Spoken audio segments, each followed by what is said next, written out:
Good morning students, myself doctor Vishal Tiwari. और आज का जो हमारा वीडियो का टॉपिक है वो है जर्मनी का एकीकरण। जिस तरह से हमने पिछले वीडियो में इटली का एकीकरण देखा था, उसी तरह से उसी समय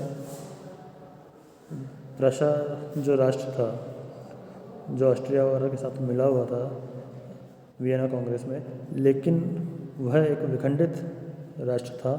तो उन सबको मिला के जर्मनी का जो एकीकरण हुआ, किस तरह से हुआ, वो इस वीडियो में हम लोग देखेंगे। ठीक है।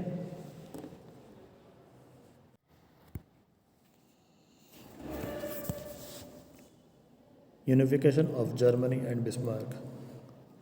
19वीं शताब्दी के आरंभ में जर्मनी में भी इटली की बात एक भौगोलिक अभिव्यक्ति मात्र था। भौगोलिक विस्तार की दृष्टि से जर्मनी के राज्यों को 3 भागों में बांटकर देखा जा सकता है। इसके उत्तरी भाग में प्रशा, सैक्सनी, हनोवर, फ्रैंकफर्ट आदि थे। मध्यवर्ती भाग में राइनलैंड का प्रसिद्ध क्षेत्र एवं दक्षिणी भाग में मुख्यतः बुटेम्बर्ग, बवेरिया, प्लेटिनेट आदि थे। इन सभी राज्यों में प्रशा की स्थिति विशिष्ट थी, जो आकार एवं सैन्य दृष्टि में से सर्वाधिक शक्तिशाली था। जर्मनी के एकीकरण में प्रमुख बाधक तत्व ऑस्ट्रिया द्वारा जर्मनी के आंतरिक मामलों में अत्यधिक व अनुचित हस्तक्षेप करना था। ऑस्ट्रिया जर्मनी के विविध भागों में उदित राष्ट्रवादी भावनाओं की विरुद्ध था। वह चाहता था कि जर्मनी में राष्ट्रीयता स्थापित न हो और उसका स्वार्थ भी जर्मनी के बिखराव में ही था। इसके अतिरिक्त जर्मनी के विभिन्न क्षेत्रों में प्रचलित निरंकुश एवं स्वेच्छाचारी शासन किसी भी परिस्थिति में अपनी वर्तमान स्थिति पर गंभीर संकट उत्पन्न होने की आशंका थी। इसी कारण वहाँ के तत्कालीन छोटे छोटे शासक एकीकृत जर्मनी में किसी भी तरह की दिलचस्पी नहीं ले रहे थे। इस प्रसंग में यह कहना आवश्यक है कि प्रारंभ में तो ये सभी बाहरी राष्ट्र जर्मनी के एकीकरण के मुद्दों पर गंभीर नहीं थे, परंतु बिस्मार्क की सफल कूटनीति ने इस दिशा में महत्वपूर्ण भूमिका निभाई। बिस्मार्क ने जर्मनी की एकता को युद्ध का प्रश्न बनाकर जर्मनी के एकीकरण का महान कार्य सफल किया। जर्मनी के एकीकरण में सहायक तत्व। फ्रांसीसी क्रांति एवं नेपोलियन के प्रभाव ने जर्मनी के एकीकरण के लिए एक मजबूत आधारशिला तैयार की। को भीषण शिकस्त 1805 ईस्वी में ऑस्ट्रिया को भीषण शिकस्त देने के पश्चात और प्रेसबर्ग की संधि के अनुसार जर्मन में पवित्र रोमन सम्राट का प्रभुत्व समाप्त हो गया। इस रूप में ऑस्ट्रियाई वर्चस्व में कमी आई और वहाँ नेपोलियन के हस्तक्षेप में व्यापक वृद्धि हुई। नेपोलियन द्वारा जर्मनी में किए गए प्रशासनिक सुधारों के तहत संपूर्ण जर्मनी के छोटे छोटे राज्यों को मिलाकर कुल 39 राज्यों की स्थापना कर उसका एक संघ बनाया गया। यह संघ इतिहास में राइन संघ के नाम से प्रसिद्ध है। इस बदली हुई स्थिति में संपूर्ण जर्मनी में फ्रांसीसी कानून लागू किया गया। यह पहला अवसर था जब संपूर्ण जर्मनी में कानून के आधार पर एकता स्थापित की गई थी। यह कानून उदारवादी विचारों पर आधारित था, इसलिए इस कानून के प्रति विशेष विरोध नहीं हुआ, परंतु नेपोलियन द्वारा जर्मनी पर हुए आक्रमण के फलस्वरूप राइनलैंड का पश्चिमी भाग फ्रांस के अधीन हो गया, जिससे जर्मनी में फ्रांस के विरुद्ध प्रतिक्रिया खुलकर सामने आई। और यही कारण है कि जिससे जर्मन वासियों में राष्ट्रीयता एवं राष्ट्रवादी विचार बलवती होने लगी।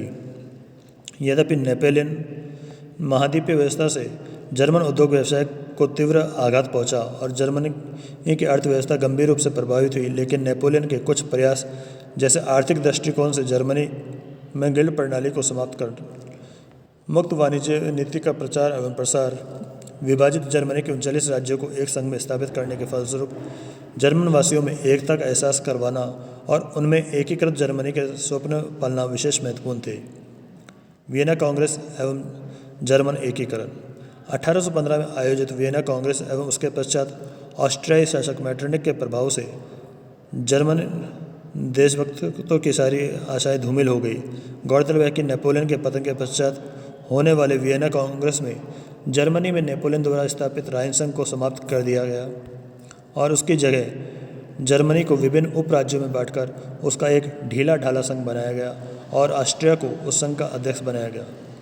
ऑस्ट्रियाई सम्राट मेटरनिख द्वारा वहाँ पर प्रतिक्रियावादी शासन के नए नए तरीके अपनाए गए।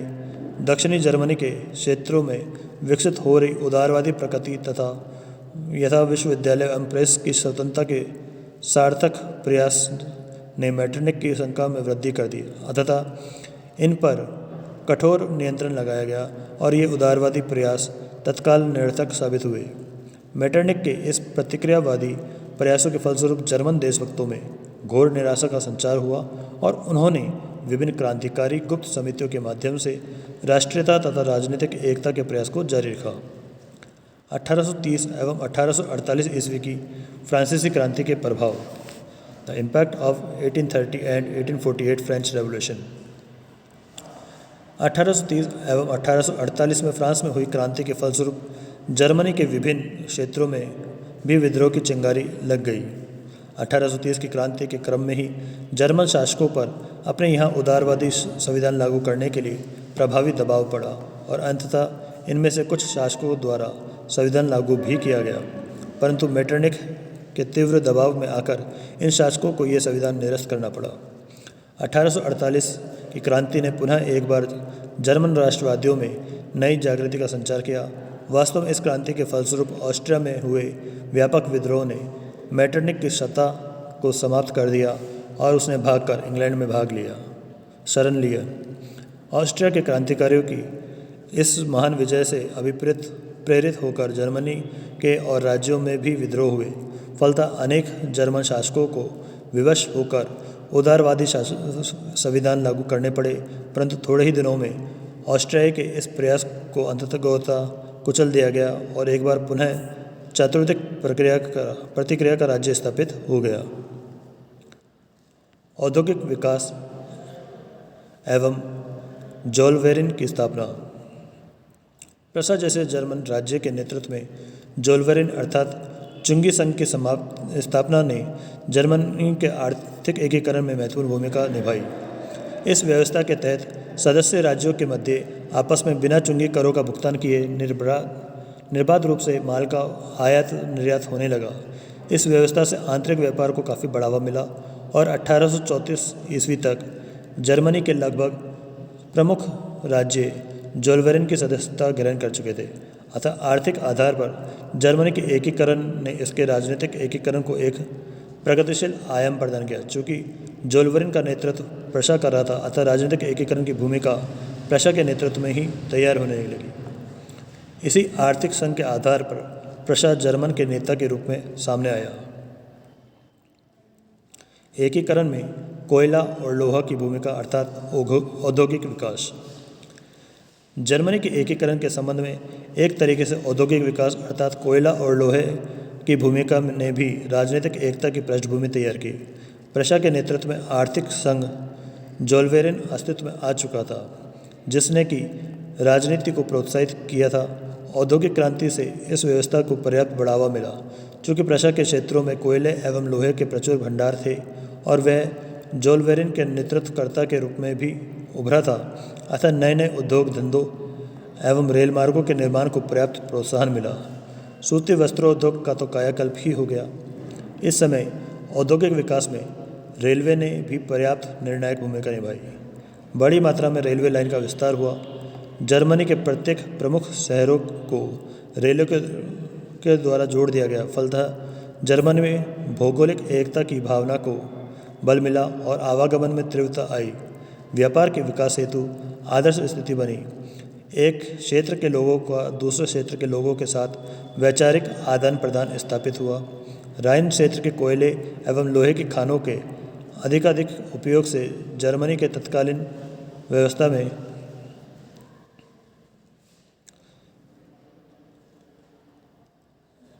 परिवर्तन हुआ।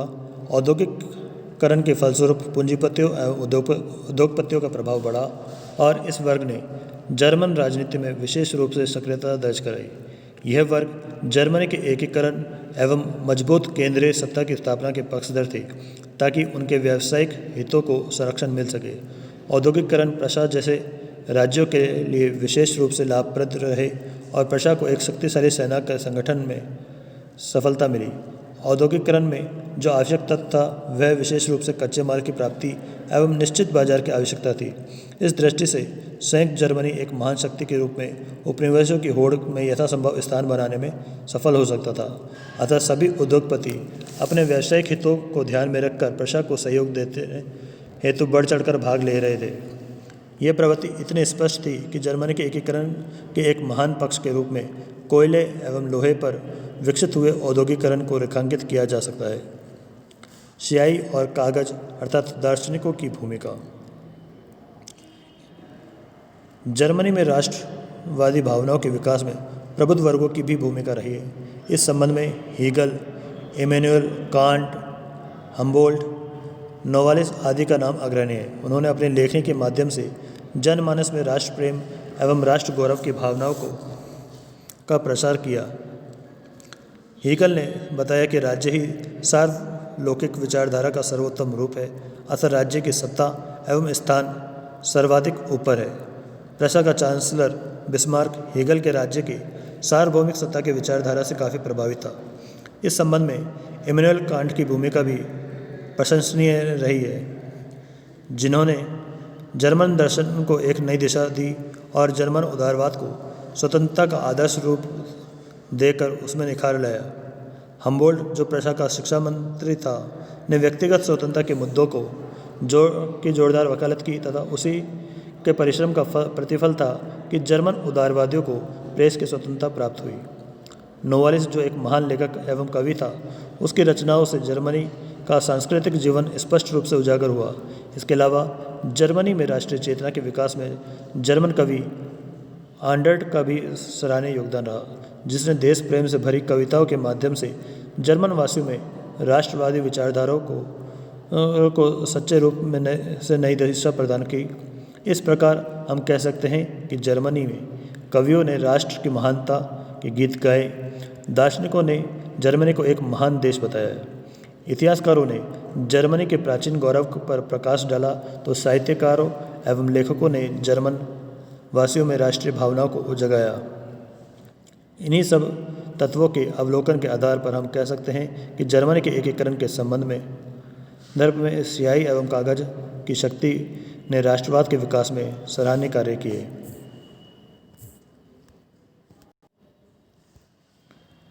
बिस्मार्क और जर्मनी का एकीकरण। रक्त और लोहे की नीति। बिस्मार्क का एकीकरण मूलतः कोयला और लोहा, स्याही एवं कलम तथा रक्त और लोह कुल 3 नीतियों का समन्वित प्रतिफल था। बिस्मार्क द्वारा रक्त एवं लोह अर्थात युद्ध की नीति का अवलंबन कर जर्मनी के एकीकरण के पुनित कर्तव्य को सफलतापूर्वक निर्वहन अपने आप में विशिष्ट महत्व रखता है। 1862 में प्रशा का चांसलर बनने के पश्चात बिस्मार्क ने अपने रक्त एवं लोह विषयक नीति को सफलतापूर्वक संचालित किया। उसे प्रशा की शक्ति एवं सेना में अटूट विश्वास था। यही कारण है कि वह प्रशा के नेतृत्व में ही जर्मनी के एकीकरण का स्वप्न देखता था। बिस्मार्क को यह दृढ़ विश्वास था कि जर्मनी उदारवादी आदर्शों के लिए नहीं वरन शक्ति हेतु प्रशा की ओर देख रहा है। वह इस बात पर जोर देता था कि जर्मनी की समस्या का समाधान बौद्धिक भाषणों, आदर्शवादी बातों या बहुमत के निर्णयों से नहीं वरन प्रशा की अगुवाई में रक्त एवं युद्ध अर्थात बलिदान देकर ही संभव हो सकेगा। वस्तुतः बिस्मार्क द्वारा इस नीति पर विशेष जोर देने का एकमात्र कारण तत्कालीन यूरोपीय राजनीतिक व्यवस्था में अंतर्निहित तत्व थे। जैसे यूरोप के तत्कालीन प्रभावशाली देश इंग्लैंड, रूस, फ्रांस और ऑस्ट्रिया जर्मन एकीकरण के पक्ष में कदापि नहीं थे। बिस्मार्क जर्मनी में एकता के लिए विरोधी की सहायता की अपेक्षा नहीं करता था। साथ ही वह यह भी आशा नहीं करता था कि जर्मनी के छोटे छोटे शासक जर्मनी के एकीकरण में सहायक सिद्ध होंगे।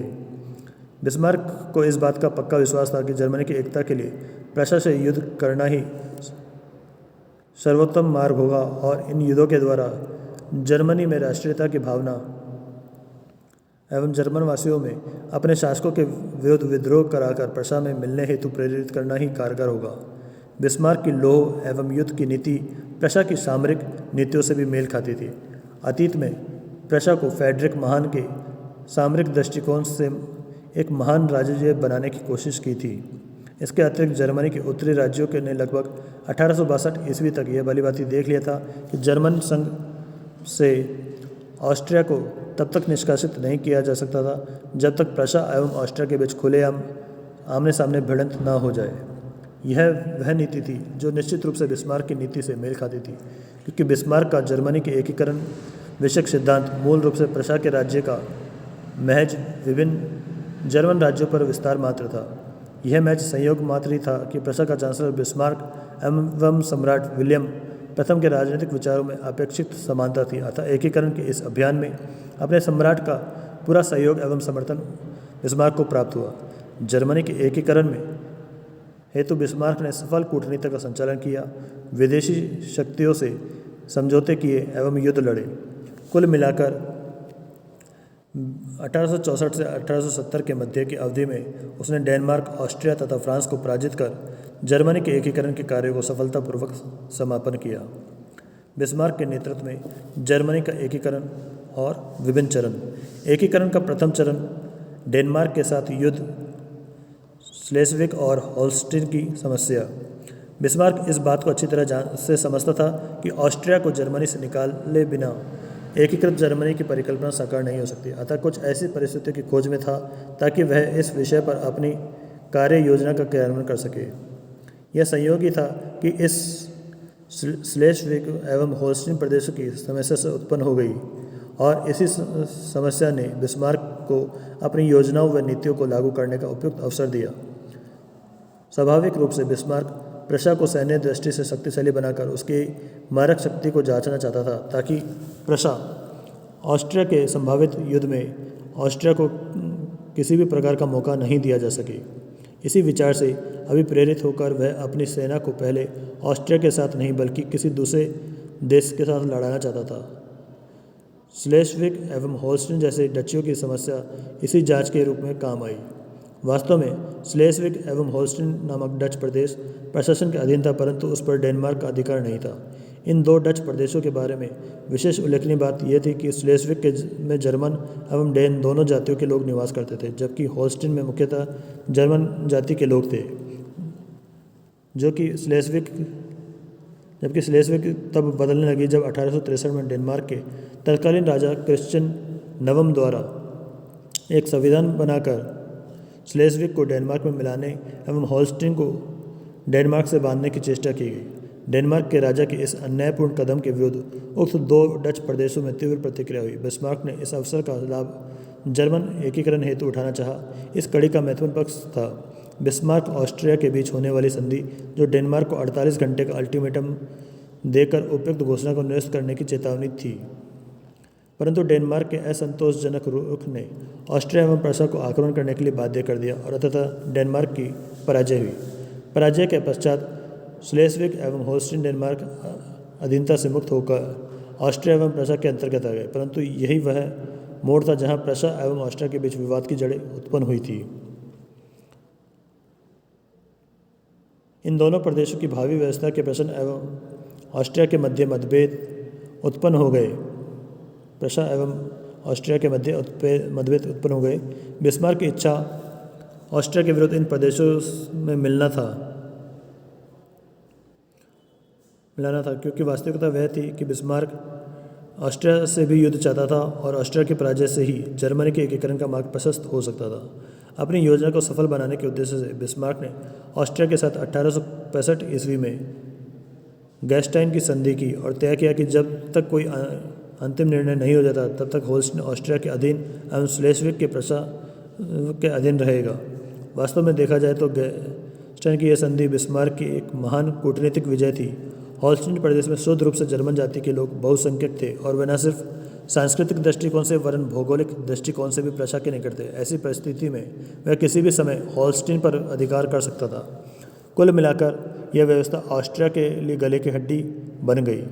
निश्चित रूप से इस परिस्थिति ने बिस्मार्क एवं ऑस्ट्रिया के मध्य युद्ध को अवश्यंभावी बना दिया।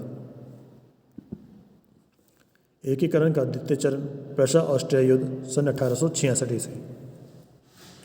बिस्मार्क ने ऑस्ट्रिया से युद्ध के लिए स्लेस्विग होल्स्टीन समस्या का भरपूर उपयोग किया।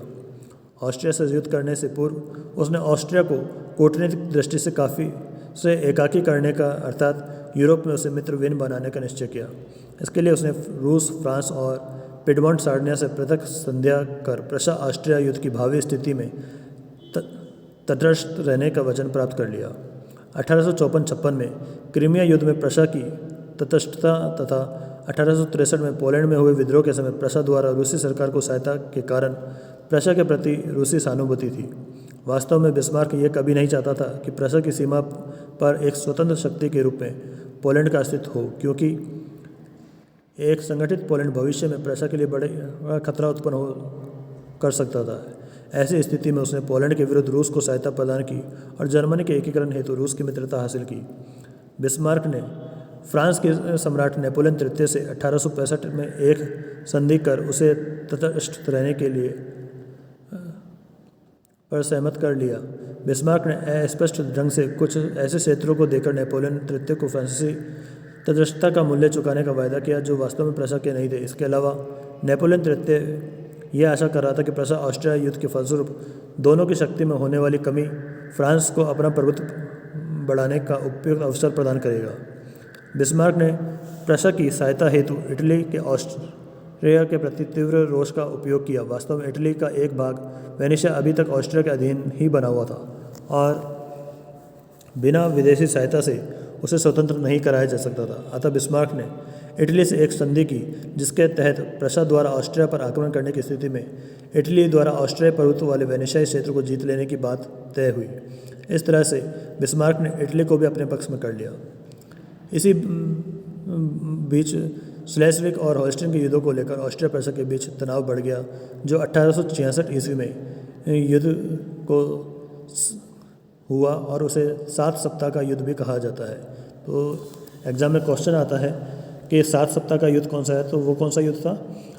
ऑस्ट्रिया और प्रशा के बीच सन 1866 में जो युद्ध हुआ था उसे 7 सप्ताह का युद्ध कहा जाता है, क्योंकि यह युद्ध केवल 7 सप्ताह तक ही चला था। इस समय ऑस्ट्रिया की सैन्य शक्ति काफ़ी कमज़ोर थी, साथ ही उसे प्रशा एवं पिडमोंट सार्डिनिया के साथ 2 विभिन्न मोर्चाओं पर लड़ना था। दोनों के मध्य 1866 में हुए सेडावा के युद्ध में ऑस्ट्रिया की घोर पराजय हुई। अंततः दोनों के मध्य हुए प्राग की संधि के फलस्वरूप जर्मनी के पुराने संघ जो 1815 में वियना व्यवस्था में स्थापित किए गए थे और जिसमें ऑस्ट्रिया का प्रभाव था के स्थान पर प्रशा के नेतृत्व में जर्मन राज्यों का एक नवीन संघ गठित किया गया। जर्मनी के सभी उत्तरी राज्य जिसकी संख्या 21 थी ऑस्ट्रिया से स्वतंत्र हो गए और वेनेशियाई प्रदेश इटली को प्राप्त हुआ। इस प्रकार उत्तरी जर्मनी राज्य संघ का निर्माण हुआ और प्रशा का सम्राट इस संघ का अध्यक्ष बना। इस संघ में दक्षिणी जर्मनी के क्षेत्रों को शामिल नहीं किया गया था। ऑस्ट्रिया प्रशा युद्ध के संबंध में एक और भी उल्लेखनीय बात यह थी कि बिस्मार्क द्वारा पराजित राष्ट्र के रूप में ऑस्ट्रिया के साथ उदारवादी व्यवहार किया गया, क्योंकि बिस्मार्क जानता था कि ऑस्ट्रिया के साथ अधिक कठोर व्यवहार के कारण हो सकता है कि इस विषय पर अन्य यूरोप देशों के हस्तक्षेप की संभावना बढ़ जाए। इसके अलावा ये अटकलें भी लगाई जा रही थी कि ये दक्षिणी जर्मनी क्षेत्र में फ्रांस का व्यापक प्रभाव था, अतः फ्रांस के साथ भी युद्ध अवश्यंभावी था। इस युद्ध में सफलता के लिए बिस्मार्क को ऑस्ट्रिया की तटस्थता की आवश्यकता थी, इसलिए बिस्मार्क ने ऑस्ट्रिया के साथ नरमी का बर्ताव किया। एकीकरण का तृतीय चरण, फ्रांस प्रशा युद्ध 1870 ईस्वी। ऑस्ट्रिया प्रशा युद्ध में ऑस्ट्रिया की पराजय संपूर्ण यूरोप के इतिहास की एक आश्चर्यजनक एवं निर्णायक घटना थी। इस युद्ध में नेपोलियन तृतीय की तटस्थ नीति से अंतर्राष्ट्रीय स्तर पर फ्रांस के अंतर्राष्ट्रीय व आंतरिक राजनीति के मामलों में एक के धाक में कमी आ गई, क्योंकि किसी भी तरीके से फ्रांस को इस तटस्थता का लाभ नहीं मिला था। नेपोलियन तृतीय की सर्वत्र आलोचना होने लगी, जिसके कारण वह अपनी गिरती हुई प्रतिष्ठा को पुनः पाने के लिए हर संभव प्रयास को तैयार था। एक बार बिस्मार्क ने कहा भी था कि फ्रांस के साथ प्रशा का युद्ध इतिहास की तर्कसंगत परिणति है। राष्ट्रीयता की भावना के उफान में बिस्मार्क जर्मनी में दक्षिणी राज्यों के विलय के अवसर को इंतजार में था। इसके लिए फ्रांस से युद्ध करना हो ही एकमात्र विकल्प था और इसके लिए बिस्मार्क की नीति को कि पहले फ्रांस को कूटनीतिक दृष्टि से अलग थलग कर दिया जाए काफ़ी प्रभावशाली सिद्ध हुई। इस दृष्टिकोण से बिस्मार्क ने रूस, इटली एवं ऑस्ट्रिया के साथ सौहार्दपूर्ण संबंध बनाए। इसी बीच स्पेन के राज सिंहासन के प्रसंग को लेकर दोनों शक्तियों के बीच युद्ध प्रारंभ करने के लिए उपयुक्त अवसर प्रदान किया गया। 1868 में स्पेन की जनता द्वारा महारानी इसाबेला के निरंकुश शासन के विरुद्ध विद्रोह कर उसे हटा दिया गया और इसके स्थान पर होहेन-जोडर्न वंश के राजकुमार लियोपोल्ड को नियुक्ति करने की बात तय की गई। लियोपोल्ड रक्त संबंधित आता इस सूचना के मिलते ही नेपोलियन तृतीय ने इस पर कड़ी आपत्ति दर्ज की और स्पष्टतः यह घोषणा की कि फ्रांस में भविष्य में भी स्पेन की गद्दी पर होहेन-जोडर्न वंश के अधिकार को कभी सहन नहीं करेगा। नेपोलियन तृतीय ने यह भी मांग रखी कि प्रशा का सम्राट यह वचन दे कि भविष्य में स्पेन की गद्दी पर होहेन-जोडर्न वंश द्वारा गद्दी का दावा नहीं किया जाएगा। इस संबंध में प्रशा का सम्राट तथा फ्रांस के राजदूत के बीच महत्वपूर्ण वार्ता एम्स नामक स्थान पर हुई। प्रशा के सम्राट विलियम प्रथम ने इस वार्ता का संक्षिप्त विवरण एक तार के माध्यम से चांसलर बिस्मार्क को भेज दिया।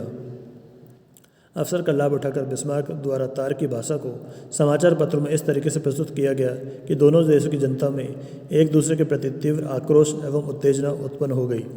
फ्रांस में यह अफवाह फैल गई कि वार्ता में प्रशा के सम्राट द्वारा फ्रांस के राजदूत का अपमान किया गया है तथा प्रशा में यह अफवाह फैली कि प्रशा के सम्राट का अपमान किया गया है। यही वह तथ्य है जिस पर दोनों की जनता में उग्र राष्ट्रीयता परवान चढ़ गई और अंततः दोनों देशों के मध्य युद्ध प्रारंभ हो गया। 1870 में सेडान के युद्ध में नेपोलियन तृतीय के नेतृत्व में फ्रांसीसी सेना की घोर पराजय हुई और अंततः फ्रांस को समर्पण करना पड़ा। तत्पश्चात 1871 की फ्रैंकफर्ट की संधि के फलस्वरूप युद्ध की समाप्ति हो गई।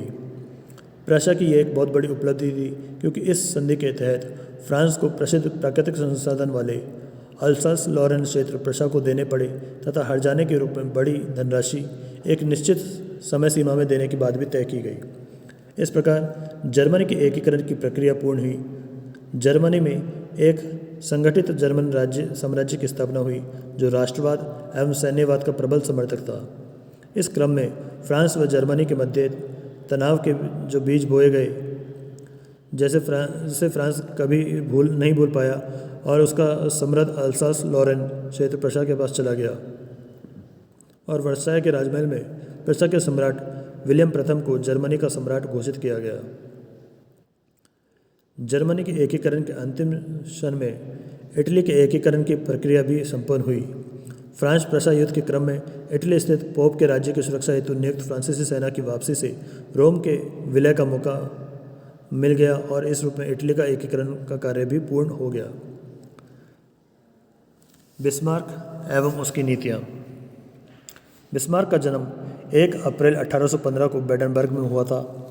1859 में रूस में राजदूत एवं 1862 में फ्रांसीसी राजदूत के रूप में उन्होंने प्रशा के अंतर्राष्ट्रीय शाख में वृद्धि की। सितंबर 1862 में उसे प्रशा का चांसलर नियुक्त किया गया। इस रूप में उसने जर्मनी के एकीकरण के कार्यों का सफलतापूर्वक निर्वहन किया जिससे में उसकी रक्त एवं लोह की नीति ने निर्णायक भूमिका निभाई। बिस्मार्क की गृह नीति। बिस्मार्क ने जर्मनी की भावनात्मक एकता के लिए विभिन्न राज्यों में प्रचलित कानूनों को निरस्त कर उसके स्थान पर संपूर्ण जर्मन साम्राज्य के लिए एक सर्वमान्य कानून की व्यवस्था की। आर्थिक एकता तथा विकास के मद्देनज़र बिस्मार्क ने संपूर्ण जर्मनी में एक ही प्रकार की मुद्रा व्यवस्था को प्रचलित किया। यातायात की महत्ता को महसूस कर रेलवे बोर्ड का गठन किया एवं टेलीग्राफ विभाग को उसी से संबद्ध कर दिया गया। संपूर्ण जर्मनी में बैंकिंग प्रणाली को विकसित करने के लिए वृहत मात्रा में बैंक खोले गए। इस समय जर्मनी में तीव्र औद्योगिकीकरण की प्रक्रिया के परिणाम स्वरूप समाजवादी विचारधारा का प्रसार होने लगा था। इस संबंध में लाल्सले तथा मार्क्स ने जर्मनी की तत्कालीन आर्थिक नीति की निंदा की और यह घोषणा की कि जर्मनी के उत्पादन के साधनों पर पूंजीपतियों का अधिकार अनुचित है। समाजवादियों द्वारा यह मांग की गई कि सरकार श्रमिकों को ही संपूर्ण आर्थिक, सामाजिक एवं राजनीतिक अधिकार दे। जर्मनी के पार्लियामेंट में समाजवादी दल के सदस्यों की संख्या में वृद्धि के साथ साथ बढ़ते हुए अन्य प्रभावों के फलस्वरूप सरकार द्वारा औद्योगिक विकास एवं देश हित को ध्यान में रखकर समाजवादियों के प्रति कठोर नीति अपनाई गई। इस संबंध के कठोर कानून बनाए गए। समाजवादियों को सभा करने पर प्रतिबंध लगा दिया गया। समाजवादी नेताओं को जेल में डाल दिया गया। समाचार पत्रों एवं साहित्य पर रोक लगा दी गई। इन दमनकारी नीति से यद्यपि बिस्मार्क संतुष्ट नहीं था, फिर भी मजदूरों को समाजवादियों से अलग करने के लिए उसने राज्य समाजवाद की अवधारणा प्रस्तुत की, जिसमें उसने ये प्रस्तुत किया कि राज्य स्वयं मजदूरों की भलाई हेतु तत्पर है। उसने मजदूरों के हित में विभिन्न प्रकार की बीमा योजनाओं की शुरुआत की। स्त्रियों एवं बालकों के काम के घंटों का निर्धारण व रविवार अवकाश से संबंधित कानून बनाए गए। हालांकि ये बात अलग है कि जर्मनी का राज्य समाजवाद जर्मनी में खास प्रतिष्ठा अर्जित न कर सका, परंतु उसका यह समाजवाद इंग्लैंड एवं फ्रांस के सामाजिक कानूनों के निर्माण हेतु प्रमुख आदर्श बना। अपने औद्योगिक वस्तुओं के हितों को ध्यान में रखकर बिस्मार्क ने जर्मनी के औद्योगिक उत्पादों के संबंधों में संरक्षणवादी नीतियों का सहारा लिया ताकि घरेलू बाजार में जर्मनी के औद्योगिक उत्पादों की बिक्री हो सके। इस समय इस बात की भी आवश्यकता महसूस की गई कि औद्योगिक कच्चा माल एवं एक सुनिश्चित बाजार प्रगति के लिए नितांत आवश्यक है। उस समय जर्मनी तथा फ्रांस की तुलना में उपनिवेश के मामलों में निम्न स्तर का देश था, अर्थात उसका कोई उपनिवेश नहीं था। फिर भी 1884 में ईस्वी में बिस्मार्क ने अफ्रीका के पूर्वी और दक्षिणी पश्चिमी भागों में अनेक व्यापारिक चौकियों पर कब्जा कर लिया और इस रूप में बिस्मार्क ने जर्मनी के औपनिवेशिक साम्राज्य की नींव रखी, जो कालांतर में यूरोपीय राजनीति में तीव्र संघर्ष का कारण बन गया। बिस्मार्क की विदेश नीति। जर्मनी के एकीकरण के पश्चात यूरोप की राजनीति में महान शक्ति के रूप में जर्मनी का उदय हुआ। एकीकरण के पश्चात जर्मनी के नीति निर्धारण के संबंध में बिस्मार्क ने यह घोषणा की कि जर्मनी एक संतुष्ट राष्ट्र है और क्षेत्रीय प्रसार में इसका की कोई रुचि नहीं है। फिर भी अल्सास लॉरेन का क्षेत्र जो उसने फ्रांस से छीनकर एक भूल की है, उसके लिए फ्रांस से उसे सदैव सावधान रहने की अनिवार्यता थी। चूँकि फ्रांस कभी इस बात को नहीं भूल सकता था, अतः बिस्मार्क की विदेश नीति मूल रूप से फ्रांस को यूरोप में मित्रविहीन रखना था, जिससे वह अल्सास लॉरेन को प्राप्त करने के लिए जर्मन से युद्ध करने की स्थिति में आ सके। इसी बात को केंद्र में रखकर 1872 ईस्वी में बर्लिन में रूस, ऑस्ट्रिया एवं जर्मनी के सम्राट के मध्य अनौपचारिक वार्ता हुई, जिसमें यह बात सामने आई कि यूरोप में शांति बनाए रखने तथा समाजवादी आंदोलन से निपटने के उद्देश्य से में एक दूसरे के साथ सहयोग एवं विचार विनिमय करेंगी। इसी आधार पर 3 सम्राटों के संघ का निर्माण हुआ, लेकिन यह संघ अस्थायी ही साबित हुआ। यह बात जग जाहिर थी कि जर्मनी या तो रूस के साथ या ऑस्ट्रिया के साथ, अर्थात दोनों में से किसी एक के साथ ही संबंध मजबूत रख सकता था। इसी कारण यह था कि बाल्कन क्षेत्र में रूस एवं ऑस्ट्रिया के हित एक दूसरे से टकरा रहे थे। स्वाभाविक रूप से ऑस्ट्रिया रूस की यह टकराहट जर्मनी, रूस और ऑस्ट्रिया के संघ में व्यवधान डालती। अंततः रूस 3 सम्राटों के संघ से अलग हो गया। रूस के अलग हो जाने से बिस्मार्क ने इस बात को महसूस किया कि यूरोप में जर्मनी का एक अच्छा मित्र होना आवश्यक है। इसी आवश्यकता के तहत 1879 में ऑस्ट्रिया जर्मनी के मध्य द्विकूट संधि हुई, जो वस्तुतः एक रक्षात्मक संधि थी। इस संधि के तहत ये बात तय की गई कि यदि ऑस्ट्रिया एवं रूस के मध्य युद्ध हो और उस युद्ध में रूस की सहायता फ्रांस करे तो उस स्थिति में जर्मनी ऑस्ट्रिया का साथ देगा, और यदि फ्रांस जर्मनी पर आक्रमण करे और रूस उसकी सहायता करे तो ऑस्ट्रिया जर्मनी का साथ देगा। दूसरे शब्दों में, यदि रूस एवं ऑस्ट्रिया पर अकेले आक्रमण करता है तो इस स्थिति में जर्मनी तटस्थ रहता, और इसी तरह यदि फ्रांस जर्मनी पर आक्रमण करता तो ऑस्ट्रिया तटस्थ रहता। इसके अलावा बिस्मार्क इटली से मित्रता कर फ्रांस को यूरोपीय राजनीति में एकदम अकेला कर देना चाहता था। फ्रांस एवं इटली के मध्य ट्यूनिस के मुद्दे पर काफ़ी तनाव हो गया था। ऐसी स्थिति में 1882 ईस्वी में इटली, जर्मनी, ऑस्ट्रिया के बीच त्रिगुट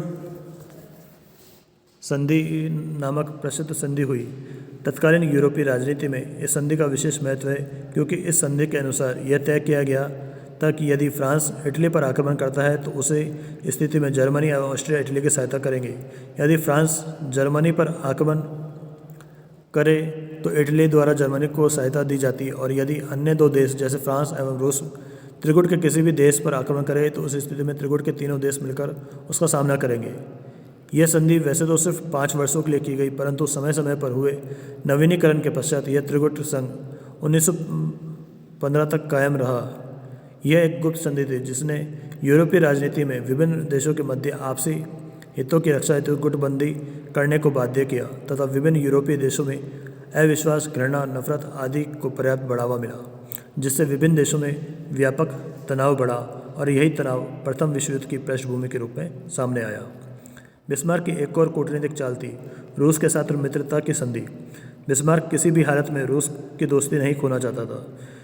इसी का परिणाम था कि रूस के जार को विश्वास में लाकर बिस्मार्क ने 1887 में रूस के साथ पुनराश्वासन संधि नामक पूर्णतः गुप्त संधि की, जिसके अनुसार रूस एवं जर्मनी के बीच यह तय हुआ कि दोनों देशों में से कोई भी देश किसी तीसरे देश के साथ उलझता है तो दूसरा देश तटस्थ रहेगा। जर्मनी की ओर से भी यह वादा किया गया कि वह बाल्कन क्षेत्र में रूस के हितों का विरोध नहीं करेगा। इस प्रकार बिस्मार्क ने रूस और ऑस्ट्रिया दोनों यूरोपीय शक्तियों के साथ मित्रतापूर्ण संबंध कायम करने की पूरी कोशिश की। तो इस तरह से जर्मनी का एकीकरण हुआ और बिस्मार्क ने अपने आप को काफ़ी महत्वपूर्ण साबित किया।